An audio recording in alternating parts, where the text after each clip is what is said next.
Assalamualaikum warahmatullahi wabarakatuh. Alhamdulillah wassalatu wassalamu ala rasulillah wa ala alihi wa sahbihi wa mawala wala hawla wala quwata illa billah, amma ba'du. Bersyukur kepada Allah dengan mengucapkan alhamdulillah, karena pada pagi Jumat yang penuh barakah, di bulan yang penuh dengan keberkahan bulan Ramadan, yang pada hari ini untuk yang kesekian kalinya kita melaksanakan ibadah puasa. Semoga dengan keberkahan bulan puasa ini, doa yang kita panjatkan mudah-mudahan dikabulkan oleh Allah Subhanahu wa taala, dan pandemi Covid Corona ini akan segera berakhir dari dunia ini, akan dihilangkan oleh Allah dengan keberkahan. Mudah-mudahan kita selalu berdoa.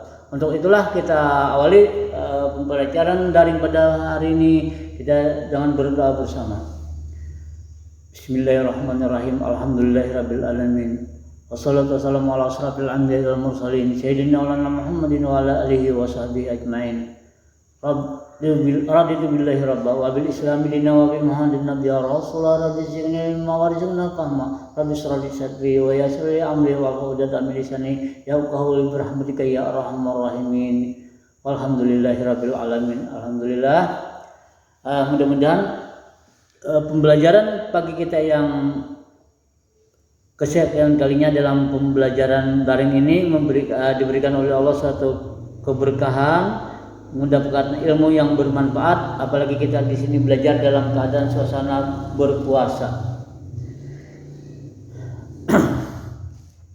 Kemarin kita telah membahas materi kita, yaitu bangun dan bangkitlah wahai pejuang Islam.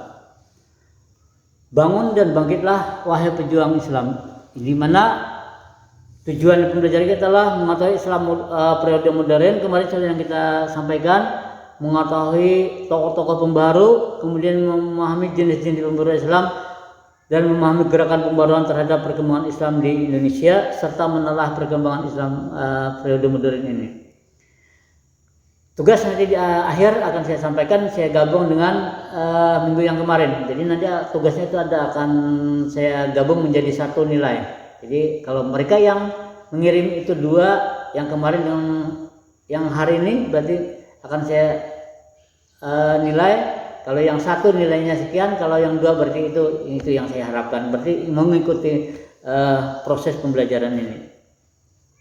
Yang kemarin sudah kita lanjut, kita bahas tentang kemunculan pembaruan Islam, kemudian ciri-ciri daripada abad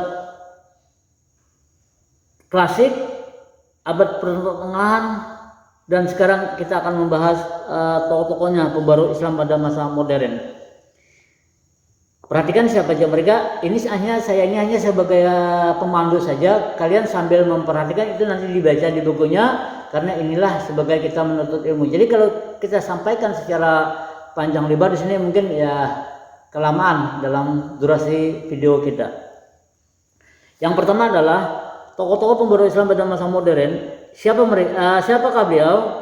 Adalah yang pertama dari India, Shah Waliullah yang dilahirkan di Delhi pada 21 Februari 703, yang perlu pendidikan dari orang tuanya yang dikenal sufi dan pengelola madrasah, yaitu Syekh Abdul Rahman. Setelah dewasa yang menjadi guru di madrasah itu, kemudian menunaikan ibadah haji dan menimba ilmu pada ulama-ulama Mekah dan Madinah. Selama setelah dia kembali ke Delhi dan meneruskan karirnya lamanya sebagai guru. Yang menjadi pembahasan kita yang harus kita ketahui, apa saja yang pemikiran daripada Syekh Waliullah ini, itu yang menjadi inti dari kita mengetahui tokoh-tokoh ini. Apa aja katanya? Dia Syekh Waliullah melihat kemunduran dunia Islam Waliullah berpendapat bahwa penyebab kemunduran dunia Islam diantaranya adalah sebagai berikut. Nah ini yang menjadi inti dari kita mengetahui tokoh itu apa pendapatnya. Dia berpendapat bahwa terjadinya perubahan sistem pemerintahan Islam dari sistem kekhalifahan menjadi sistem kerajaan. Dua sistem demokrasi yang melekat dalam kekhalifahan diganti dengan sistem monarki absolut. Tiga perpecahan di kalangan umat Islam merupakan akibat dari adanya perbedaan aliran-aliran yang muncul di dalamnya. Tiap-tiap aliran mengaku dirinya yang paling benar. Yang keempat, mencampur adukan ajaran Islam dengan unsur-unsur ajaran lainnya, sehingga ajaran Islam yang murni menjadi kurang jelas. Inilah daripada kemunduran dunia Islam, karena empat hal ini adalah menurut dari si Waliullah. Yang lanjut, Said Ahmad Khan, kalian sampai memperhatikan di buku. Said Ahmad Khan berpendapat bahwa kedudukan umat Islam di India dapat meningkat apabila mereka bersedia bekerja sama dengan Inggris. Said Ahmad Khan berpendapat karena itu merupakan penguasa terkuat di India pada waktu itu, melebihi penguasa-penguasa lainnya di sana. Oleh karena itu, apabila umat Islam di India menentang kekuasaan Inggris, maka hal tersebut tidak akan membawa kebaikan bagi mereka. Sikap antipati terhadap Inggris justru akan menjadikan umat Islam di India tetap mundur dan akhirnya tertinggal. Ini menurut dia. Adapun pemikiran Said Ahmad Khan tentang pembaruan Islam di India adalah sebagai berikut. Kemunduran umat Islam disebabkan oleh umat Islam itu sendiri yang tidak mengikuti perkembangan sains dan teknologi Barat. Dua, ilmu dan teknologi modern adalah hasil pemikiran manusia. Oleh karena itu, akal dalam batas kekuatannya harus dihargai oleh umat Islam. Tiga, Islam adalah agama yang memiliki paham hukum alam buatan Tuhan. Antara hukum alam sebagai ciptaan Allah dan Al-Quran sebagai firman Allah pasti tidak terdapat pertentangan, tetapi keduanya sejalan. Sumber ajaran Islam hanyalah Al-Quran dan hadis. Pendapat ulama masa lampau tidak mengikat sebagai bagi umat Islam. Di antara pendapat mereka yang ada sudah kurang sebagai dengan zaman, tidak sesuai dengan zaman modern. Umat Islam harus didorong untuk memiliki sikap dan perilaku yang mencerminkan semangat berpikir, bukan sikap dan perilaku talik hanya mengikuti pendapat lain tanpa mengerti alasannya. Cara efektif untuk mengubah sikap mental umat Islam dari keterbelakangan adalah pendidikan. Oleh karena itu, mendirikan sekolah yang akhirnya memiliki peran penting dalam kebangkitan umat Islam di India. Ini adalah pendapat dari Said Ahmad Khan. Yang ketiga adalah Muhammad Iqbal. Nah, berbeda dengan pembaru-pembaru lain, Muhammad Iqbal adalah penyair dan filosof. Pemikiran Iqbal mengenai kemunduran dan kemajuan umat Islam mempunyai pengaruh dan gerakan pembaruan dalam Islam. Pemikiran-pemikiran antara lain sebagai berikut. Ijtihad mempunyai kedudukan penting dalam pembaruan Islam. Umat Islam perlu mengembangkan sikap dinamis. Dalam syairnya, ia mendorong umat Islam untuk bergerak dan jangan tinggal diam. Kemunduran umat Islam disebabkan oleh kebekuan dan kebentukan kejemutan dalam berpikir. 4. Hukum Islam tidak bersifat statis tapi dapat berkembang sesuai perkembangan zaman. 5. Umat Islam harus menguasai sains dan teknologi yang dimiliki Barat. 4. Perhatian berlebihan umat Islam terhadap kehidupan yang bersifat zumut telah menyebabkan kurangnya perhatian terhadap masalah-masalah keduniaan dan sosial kemasyarakatan. Ini adalah menurut Muhammad Iqbal. Itu adalah dari India. Sekarang dari Mesir. Dari Mesir yang pertama adalah Muhammad Ali Pasha.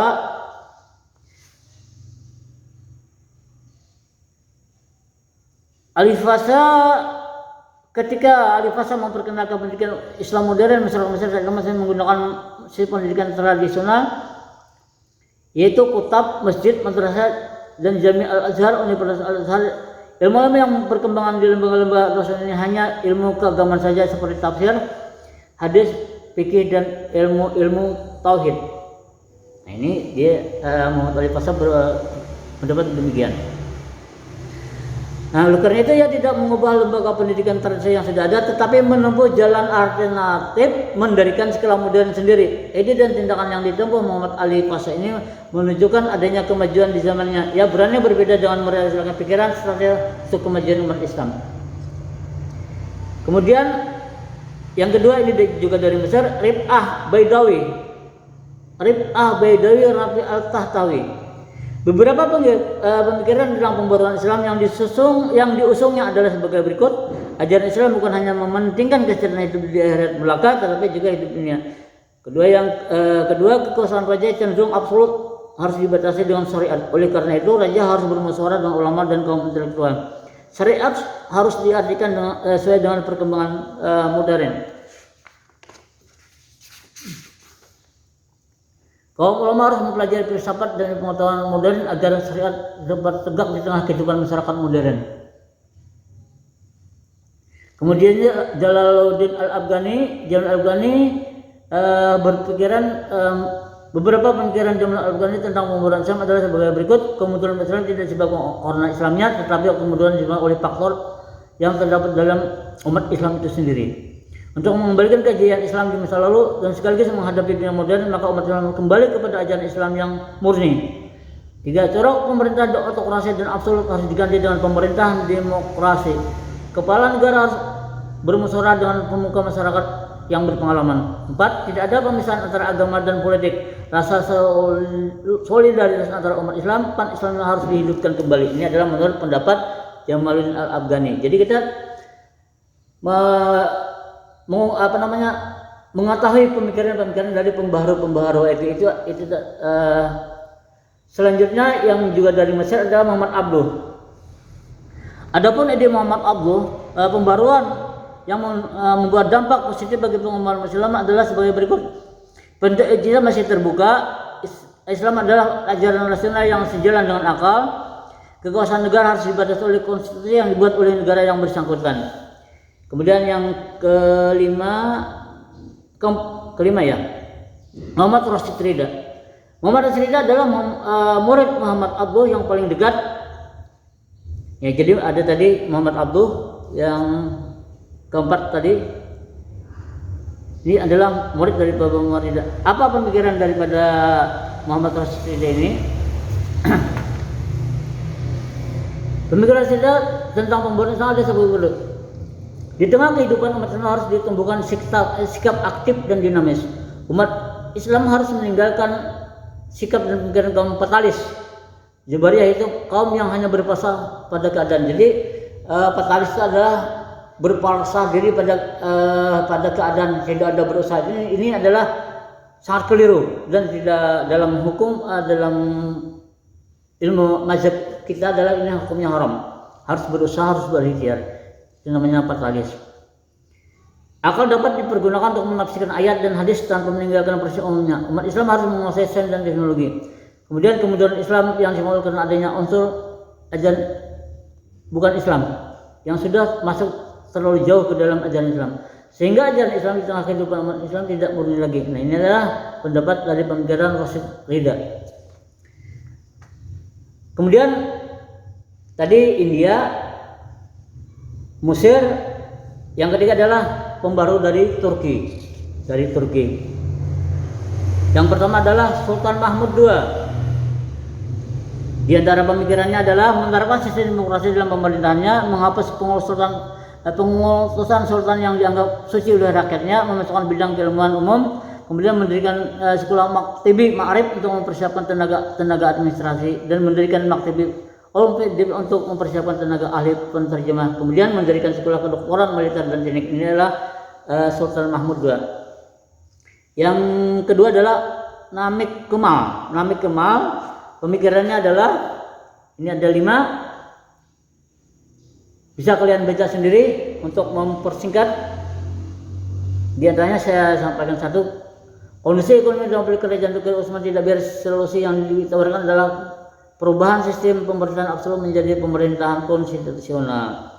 Ada 5. Nah, sekarang dari pemikiran mereka kita lihat bagaimana pengaruh gerakan pembaruan terhadap perkembangan Islam yang ada di Indonesia. Dari buku H.A. Mukti Ali dapat diketahui adanya 5 faktor yang mendorong munculnya gerakan pembaruan Islam di Indonesia, yaitu yang pertama adanya kenyataan ajaran Islam yang bercampur dengan kebiasaan yang bukan Islam, adanya lembaga pendidikan Islam yang kurang efisien, adanya kekuatan misi dan dari luar Islam yang mempengaruhi gerak dakwah Islam, adanya gejala dari golongan intelijensia tertentu yang merendahkan umat Islam, adanya kondisi politik, ekonomi dan sosial Indonesia yang buruk akibat penjajahan.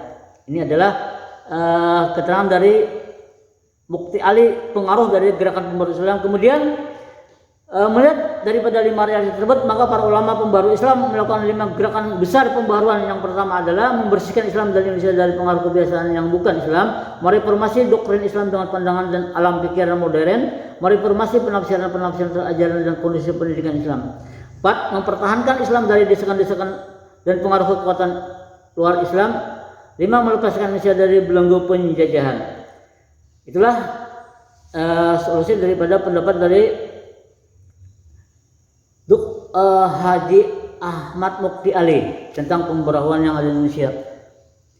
Nah, ada banyak tokoh Indonesia sebenarnya yang sepaham dengan misi pembaruan tersebut, tapi dalam buku ini tidak disebut semuanya. Di antara adalah si Muhammad Tahir Jalaluddin asal Padang, Haji Abdul Ahmad, Haji Abdul Karim Amrullah atau Hakak, kemudian Kiai Ahmad Dahlan dari Muhammadiyah, dan juga Kiai Hasyim Asy'ari dari Nahdlatul Ulama. Itulah yang melakukan pembaruan-pembaruan yang ada di Indonesia.